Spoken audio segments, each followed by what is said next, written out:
Hey guys, কি খবৰ আজি আপোনালোকৰ মাজলৈ এটা নতুন ভিডিও লৈ আহিছো যদি ভিডিওটো চাই ভাল লাগে like comment share and subscribe কৰি দিব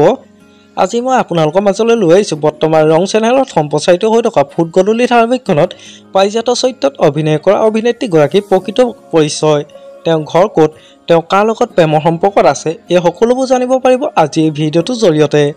গতিকে ভিডিওটো শেষলৈকে চাই থাকিব বলকচোন ভিডিওটো দেৰি নকৰি আৰম্ভ কৰো ৰং চেনেলত সম্প্ৰচাৰিত হৈ থকা ফুটগদুলি ধাৰাবাহিকখনত পাইজাত চৰিত্ৰত অভিনয় কৰা অভিনেত্ৰী গৰাকীৰ প্ৰকৃত নাম হৈছে টিনা কাশ্যপ টিনা কাশ্যপৰ ঘৰ হ'ল গুৱাহাটীত আৰু তেওঁ জন্ম হৈছিল 24 ডিচেম্বৰ 2004 চনত জনপ্ৰিয় অভিনেত্ৰী টিনা কাশ্যপৰ পৰিয়ালৰ বিষয়ে ক'বলৈ গ'লে তেওঁৰ পৰিয়ালত মাক দেউতাক আৰু দুগৰাকী বায়েক আছে তেওঁৰ মাকৰ নাম হ'ল জ্যোতি তালুকদাৰ আৰু দেউতাকৰ নাম হ'ল স্বৰ্গীয় তৰুণ তালুকদাৰ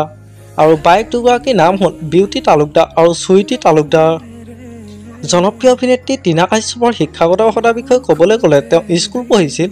মডাৰ্ণ হাই স্কুল গীতানগৰ পৰা আৰু তাৰ পৰাই তেওঁ এইচএছ পাছ কৰিছে জনপ্ৰিয় অভিনেত্ৰী টিনা কাশ্যপে অভিনয় কৰা কেইখনমান অসমীয়া ধাৰাবাহিকৰ নাম হ'ল অমানিশা হৃদয় গান জোনাকী কাৰেং আৰ লভ ষ্টৰী আৰু বৰ্তমান ৰং চেনেলত সম্প্ৰচাৰিত হৈ থকা ফুটগদুলি ধাৰাবাহিকখনত পাইজাত চৰিত্ৰত অভিনয় কৰি দৰ্শকৰ মন জয় কৰিবলৈ সক্ষম হৈছে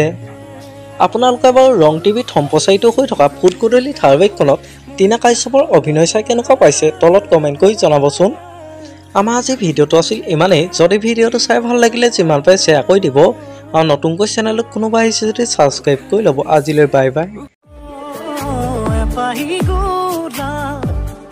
তোমাৰ বাবে হৃদয়তে ৰাখিছো গোপনে ও নজনানো বুজাকে